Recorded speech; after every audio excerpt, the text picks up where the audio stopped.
안녕하세요. 오늘은 12월 26일 수요일입니다. 올해도 하루하루 사라져가네요. 며칠 안 남았는데 마무리 잘 하시고요. 무엇보다도 믿음의 위치를 어디에다 놓고 살아야 될지, 믿음의 구조를 어떻게 잡고 가야 될 것인지를 곰곰이 생각하면서 이 연말연시 이렇게 잘 보냈으면 좋겠습니다. 오늘 말씀은 신명기 12장 5절과 6절, 7절까지 보시겠습니다.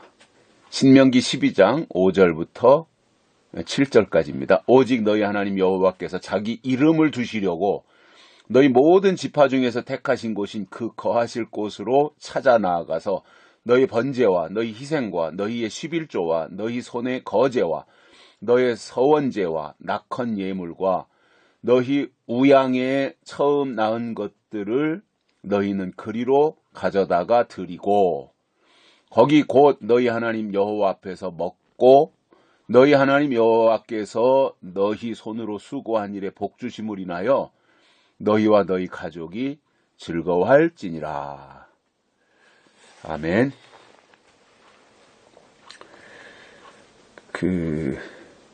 오늘은 신명기에서 굉장히 중요하게 말씀하고 있는 그 부분들을 좀 말씀을 드리려고 그래요. 사실상 이게 물론 구약에 있는 신명기 모세오경에 있는 내용이지만 사실상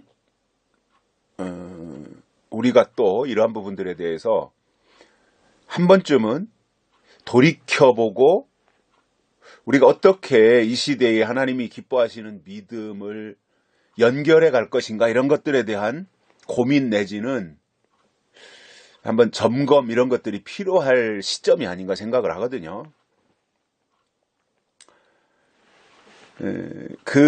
왜 제가 이 말씀을 드리느냐 하면 하나님과 관계된 모든 일을 하는 데 있어서 제일 중요한 것이 뭐냐면 하나님이 택하신 곳에서 해야 된다라는 거예요. 그래서 하나님의 선택이 중요하다는 거잖아요. 사람도 보면 선택하신 사람이 있잖아요. 하나님이 선택하신 사람. 그래서 장로교신앙 칼빈주의에서 중요한 것이 하나님의 예정과 선택이잖아요. 하나님이 예정하셨다. 그리고 하나님이 선택하셨다. 그래서 이제 그 칼빈주의가 예정론자들이고 또 그것이 굉장히 이제 성경적으로도 옳은 것이고 또 그렇게 교육을 받아서 또 하나님의 일들을 감당하고 또 장로교인으로 살아가고 그러는데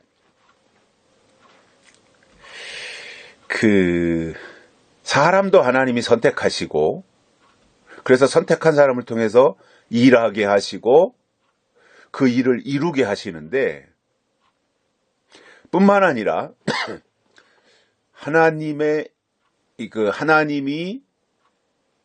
선택하신 장소도 있다는 거예요. 여기서는 어떠한 택하신 곳 이렇게 말했는데 장소잖아요. 곳이라는 게 택하신 곳. 하나님이 택하신 장소가 있다라는 거예요.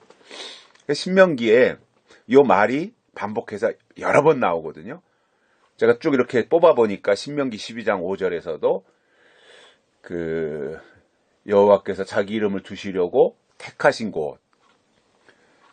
또 12장 11절에서도 그렇고 21절에서도 나오고 14장 23절에서도 나오고 16장 2절, 16장 11절, 26장 2절 뭐 이런 부분들에서 자기 이름을 두시려고 택하신 곳이 있다. 그리고 거기에서 해야 된다. 이런 말씀이거든요. 그래서 오늘 이 본문에서도 보면 그 택하신 곳으로 가라는 거예요. 그래서 예물을 드릴 때도 하나님의 요구가 하나님이 택하신 곳에 가서 해라. 오늘 12장에서 하는 본문에서 주시는 말씀이 그런 거잖아요. 하나님이 택하신 곳이 있는데 택하신 곳으로 가서 하라. 아무 데서나 하지 말고. 번제를 드리든 뭐를 하든 하나님이 택하신 곳에 가서 하는 게 중요한 거지 아무 데서나 하는 게 중요한 게 아니다라는 거예요. 저는 오늘 이 시대의 예배도 아무 데서나 드리는 예배가 이게 하나님이 받으시는 것이 아니라 분명히 하나님이 자기 이름을 두시려고 택하신 곳에서 드리는 예배가 하나님께 상달되는 예배지, 내가 좋다고 그래서 내가 아무 데서나 그저 주의 이름으로 예배 드리면 다 되지 이렇게 생각하고 귀신의 처소에 가서 예배 드린다. 하나님의 뜻이 없는 곳에서 하나님께 예배 드린다. 그게 무슨 하나님하고 상관이 있냐는 거죠. 그런데 오늘날 대부분의 사람들이 그거를 모르거나 아니면 그러한 부분들을 무시하고 자기 좋은 대로 그냥 하는 거예요. 하나님이 자기 이름을 두시려고 택하신 곳이 어디인지 그런 것에 대해서는 관심도 없잖아요. 관심이 없는데 깨닫겠어요? 그냥 묵살하고 자기 뜻대로 가는 거죠. 근데 오늘 여기 말씀해 보면 이렇게 말씀하고 있어요. 자, 오직 너희 하나님 여호와께서 자기 이름을 두시려고 너희 모든 지파 중에서 택하신 곳인 그 거하실 곳으로 찾아 나아가서, 찾아가는 게 먼저라는 거예요. 어디로예요? 자기 이름을 두시려고 택하신 곳, 하나님이 거리로 찾아 나아가서 거기서 해야 될 일이 있다는 거예요. 거기서만 해야 되는 거예요. 6절에 너희 번제와 너희 희생과 너희의 11조와 너희 손의 모든 거제와, 높이 들어가지고 막 하나님께 드리는 제사잖아요. 그래서 거제와 또 서원제와 서원제, 여기 서원제라는 것은 내가 하나님께 맹세하고 드리는 그 제사의 제물이에요. 내가 하나님 앞에 맹세하고 서원한다 그러죠. 서원기도 한다. 그 서원제도 자기 이름을 두시려고 택하신 곳으로 가서 하라는 거예요. 그 다음에 낙헌 예물. 낙헌 예물은 자발적이고 즐거운 마음으로 하나님께 드리는 제사의 예물입니다. 자기가 즐거운 마음으로, 자원하는 마음으로, 내가 기뻐서, 드리는 게 기뻐서 하나님 앞에 드리는 거잖아요. 그것도 하나님이 자기 이름을 두시려고 택하신 곳에서 할 때 의미가 있다는 거예요. 너희 우양에 처음 나온 것들을 너희는 그리로 가져다가 드리고. 우리 신앙생활 잘해야 됩니다. 오늘날 이게 기복신앙에 너무 깊숙이 빠져가지고 2018년도로 우리가 살아가고 있는데, 이 1900년, 1970년도가 지나면서 우리나라에 침투에 들어온 것이 기복신앙이잖아요. 그래서 그 이전까지는 십자가 복음과 은혜신앙이었다면, 은혜신앙을 변질시키고 그 자리를 대신 차지한 게 기복신앙이거든요. 이거 교회를 망쳐놓은 거예요, 기복신앙이.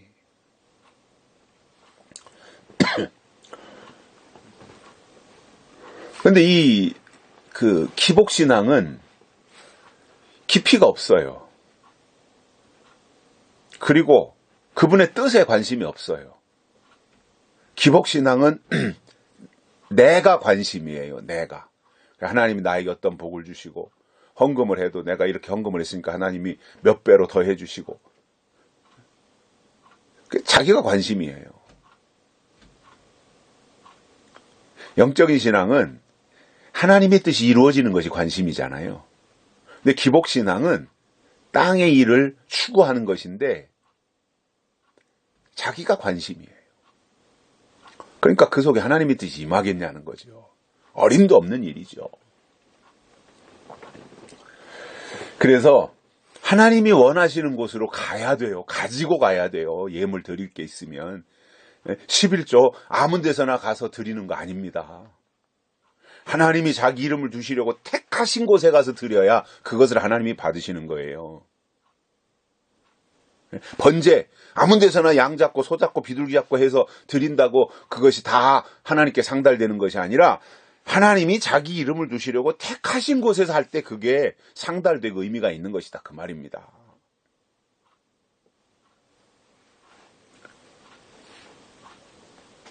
그리로 가져다가 드리고, 7절에 보시면 거기 곧 너희 하나님 여호와 앞에서 먹고 너희 하나님 여호와께서 너희 손으로 수고한 일에 복주심을 인하여 너희와 너희 가족이 즐거워할지니라. 어디서 즐거워해야 돼요? 어디서 먹어야 돼요? 자기 이름을 두시려고 택하신 곳에서 먹고 거기서 즐거워하라 이겁니다.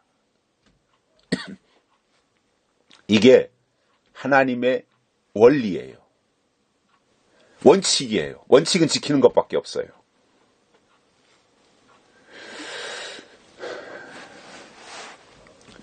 우리가 자칫 잘못하면 자기 만족, 자기 위로로 끝납니다.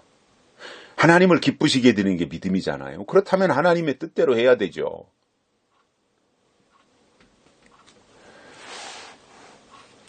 저는 이렇게 헌금 드리거나 이런 것들에 대해서는 저도 별로 이렇게 말하고 싶지 않고, 왜냐하면 성숙한 자는 자기가 해야 될 일이 무엇인지 알고 자원하는 마음으로 자발적으로 하잖아요. 어린 애들이 세금 낼 줄 알아요? 국가에다가 세금 내는 거 애들은 몰라요. 세금이 왜 발생하는지도 모르고 그 세금을 왜 내야 되는지도 모르고 세금 내라는 고지서가 왔는데도 몰라요. 사람은 사람인데 어린 애들은 모릅니다. 그런데 나이가 들고 이렇게 좀 사회가 어떻게 사회 구조가 어떻게 돌아가는가, 세금이라고 하는 것이 왜 국민이 세금을 내야 되는가, 그리고 국가가 어떻게 운영되는가, 이런 것들을 이제 알면 당연하게 주민세니 소득세니 부가가치세니 법인세니 이런 거 알고 다 내잖아요. 신앙도 저는 똑같다고 보거든요. 번제니 여기서 말씀한 것처럼 몇 가지 종류가 나오죠. 몇 가지 종류의 헌금들이 번제, 그 다음에 11조, 거제, 서원제, 낙헌예물, 우양에 처음 나온 것, 이런 것들을 하나님 앞에 드릴 때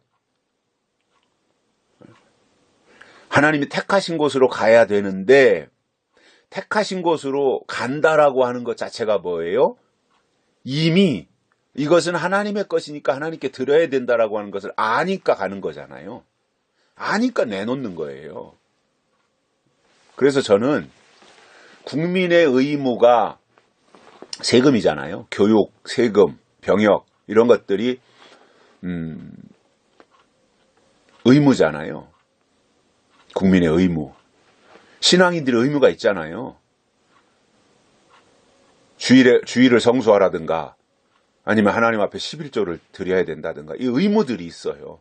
그것은 하는 게 믿음이에요. 그리고 그것을 감사함으로 행하고 지켜야 성숙한 거예요. 수입은 있는데 소득은 있는데 내가 믿는다고 하면서 재림신앙을 가지고 있다고 하면서 분명히 한 달 소득이 있어요. 100만 원 소득이 있어요. 그런데 월세 내고 전화요금 내고 공과금 내고 이런저런 아이들 학자금 내고 그러다 보면 100만 원이 다 지출이 되잖아요. 그럼 11조 낼 돈이 없는 거예요. 그럼 11조를 안 드리는 거죠. 그러면 그 신앙이 말로는 재림신앙이라고 말을 하는데 하나님 보실 땐 어린애예요. 성숙한 신앙은 뭐냐면 100만 원 수입이 있다. 하나님의 것부터 떼놔야죠. 11조부터 떼놓고 나머지를 가지고 그 범위에서 써야 되는 거죠. 국민이 세금 안 낼 수 있어요? 세금 안 내면 그것이 누적되고 누적되어서 재산압류 들어오고 말이죠. 내야 돼. 내게끔 돼 있어요. 그거는 낼 수밖에 없어요. 자동차세 내가 돈이 없어서 자동차는 타고 다니지 자동차세를 안 냈다. 그러면은요 거기 내 자동차에 계속해서 그 안 낸 것이 누적돼 있다가 폐차를 한다든가 자동차를 팔 때 그거 내게 돼 있어요. 안 낼 수 없어요. 11조 안 그럴 것 같아요? 어떤 방법으로든지 하나님이 그거 내놔야 돼요. 하나님 앞에.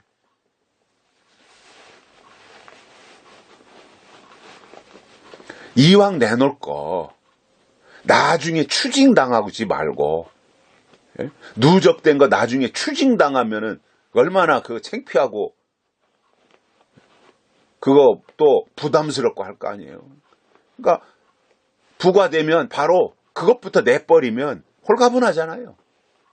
내 할 도리 다 했다고 생각하고 홀가분하게 살 수 있잖아요. 하나님과의 관계도 그렇게 하자는 거죠. 사실상 우리가 뭐 저도 그렇지만 뭐 대전 이용례 목사님이나 저 광주 김영애 목사님이나 그 이외에 또 우리가 같이 참여하는 목사님들 여기 참석은 못하지만 또 우리와 같이 노선을 같이 하는 뭐 최규원 목사님이라든가 저 군산에 계신 윤여목 목사님이라든가 뭐 여러분들이 많이 이제 우리 주변에 계시잖아요. 저는 그분들의 의식이 다 똑같을 거라고 봐요. 왜냐? 본질에 들어가서는 그러니까 우리가 진리를 안다고 하는 것은 하나님의 뜻을 아는 것이고 결국 신앙의 본질 속으로 들어간다는 거잖아요. 그 본질을 아는 사람들은 강요 안 해요. 그리고 이미 계시록 신앙의 단계까지 왔다고 하는 것은 어느 정도 성숙한 거잖아요. 그러면 누가 하라 말라 시켜서 하나요? 알아서 해야죠. 그래서 저는 이제 그 안타까운 부분들이 그런 거예요. 하나님 앞에 하나님이 우리에게 요구하는 것이 시간과 물질이거든요. 시간으로는 주일을 지키라는 거고 물질은 11조를 드리라는 거예요. 그거는 가장 기본이에요. 그거는 필수 과목이에요. 주일을 지키는 것과 11조를 드리는 것. 그러니까 다른 건 못해도 그건 해야 되는 거잖아요. 그러면 떳떳한 거예요. 그런데 그게 안 지켜진다라고 하면 하나님도 기뻐하시지 않을 뿐만 아니라 나중에 하나님이 때가 되어서 그 일을 해야 될 때 누군가에게 그걸 주셔서 채워주셔서 일을 하게끔 하실 텐데 평소에 하나님의 것을 구별하지 못한 자들이 하나님의 때가 되어서 하나님의 것을 쏟아 부어 주실 때 그들에게 주시겠냐 말이에요. 안 주셔요. 그러니까 뭔가 이렇게 세금을 안 내면 누적이 되듯이 되는 것처럼 똑같이 우리가 평소에 하나님 앞에 내가 한 일들을 이렇게 누적해 놓자라는 거예요. 그래야 하나님이 보시고 너 평소 실력이 이렇게 다 누적돼 있구나. 그렇다면 더 이상 볼 것도 없다. 그러니까 거기에 네가 평소에 이러한 것을 이런 식으로 했으니까 너는 평소에 번제 드리는 일들을 매 일일 날마다 그 월삭을 지키면서 네가 번제를 드렸으니 1년 보니까 너 1년 12달 10년 동안 120달 동안 너 했구나. 그러니까 네가 10년 동안 한 120달 치를 내가 인정을 해서 거기에 곱하기 1000을 해주겠다. 그러면 엄청난 복으로 오는데 곱하기 1000을 해주려고 보는데 평소에 하나님 앞에 드린 번제물이 아무것도 없으면 받을 게 없잖아요. 11조 쌓아놓은 게 없으면 곱하기 1000을 해야 되는데 쌓아놓은 게 있어야 곱하기 1000 할 때 그게 엄청난 것으로 돌아오지. 쌓아놓은 게 없는데 빵인데 곱하기 1000 하면 빵이지. 그게 뭐가 되는 거예요.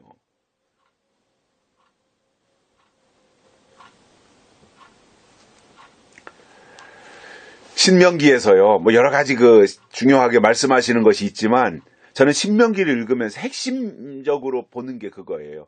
하나님이 자기 이름을 두시려고 택하신 곳에서 11조도 드리고 유월절도 드리고 번제물도 드리고 낙헌예물도 드리고 서원제도 드리고. 그러니까 이 무슨 말이에요? 하나님이 택하신 곳에서 해야 하나님이 받으신다 그 말이에요. 예배도 마찬가지예요. 이 마지막 시대에요. 하나님이 택하신 제단이 있어요. 거기서 해야 돼요.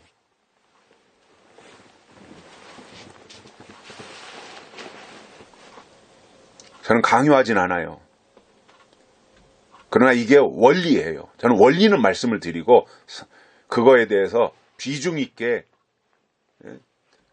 누가 이 내용을 들으실지 모르지만 행여나 여기에 해당되지 않는 분들이 있다면 이 말씀을 좀 무겁게 받아들였으면 좋겠어요. 그리고 어떤 모양으로든지 실행이 됐으면 좋겠어요. 박승곤이를 위해서가 아니에요. 자신을 위해서예요. 자신을 위해서. 저는 제가 깨달은 것을 알려만 드리는 거예요. 하고 안 하고는 여러분들이 하시는 거죠. 머릿낸가요? 내가 맨날 무슨 이빨 닦아라 발 닦아라 해야 되나요? 알아서 이빨 닦을 때 되면 이빨 닦고 발 닦을 때 되면 발 닦아야죠. 알아서 하는 거잖아요. 그게 성인이죠. 그리고 한 사람이 100사람을 대신한다. 한 사람이 10사람을 대신한다. 좋아요. 1000사람은 할 수 있으면 1000사람도 대신해야죠. 그런데 말로만 그냥 내가 한 사람이 10사람을 대신 내가 10몫을 하겠다. 그러면 10몫을 해야죠. 기도도 10몫, 헌신도 10몫, 정말 물질로 희생하는 것에 대해서도 10몫. 그래야 그게 하나님 보실 때 입증이 되는 거지. 말로만 나는 그냥 10사람 몫을 내가 대신하겠다 했는데 자기 몫도 감당 안 하네. 그러면 그거는 모순이잖아요. 그래서 이런 부분들을 보면서 우리의 신앙을 좀 점검하고 성경이 원하는 것이 뭐냐, 하나님이 원하시는 것이 뭐냐, 자꾸 성경과 일치시켜야 됩니다. 자꾸 핑계 대지 말고 나 형편이 안 되고 애들 등록금 내야 되고 학원비 내야 되고 그러다 보면 내 월급 남편 월급 다 똘똘 다 합쳐도 한 달 살고 보면은 부족한데 내가 어떻게 11조를 내고 번제를 드릴 수 있느냐, 내가 어떻게 특별헌금을 내고 건축헌금을 낼 수 있느냐, 핑계입니다. 그래서 내가 필요한 거 다 쓰고 나면 헌금할 거 없어요. 그런데 하나님의 것부터 떼서 드리고 나서 쓰면 남아요. 신기한 거예요. 이왕이면 하나님도 기쁘시게 하고 또 나도 떳떳한 이런 생활을 했으면 좋겠고, 물론 다 열심히 하시고 잘하시고 최선을 다하고 계신데 이러한 부분들 집중적으로 알고 또 여기에 해당이 되는데 내가 뭔가 말해주고 싶은데 이렇게 해야 되지 않냐 말해주고 싶은데 뚜렷하게 내가 말해도 저 사람이 안 들을 것 같고 성경적인 근거도 내가 잘 모르겠고 그렇다면 제가 한 이야기 이러한 것들을 저는 전혀 누군지도 모르는 사람인데 제가 한 내용을 좀 듣게 보내주든가 틀어주든가 이렇게 하면 그 사람들이 자연스럽게 듣고 또 하나님이 깨닫게 하시면 깨닫고 또 이렇게 돌이켜서 하나님 앞에 헌신하는 사람도 될 수 있지 않겠는가 이런 생각을 해봅니다. 제가 드리는 취지는 우리가 같이 다 성숙한 자가 되자는 거예요. 그래서 하나님의 일에 우리 함께 쓰임받자는 거예요. 지금 좀 어려워도 극복하고 지금 좀 내가 어려워도 힘들어도 이겨내고 그래서 하나님과 나와의 관계가 문제가 생기지 않도록 늘 유지하고 또 관리하고 점검해서 하나님의 사람으로 살아갈 수 있기를 간절히 소망합니다. 감사합니다.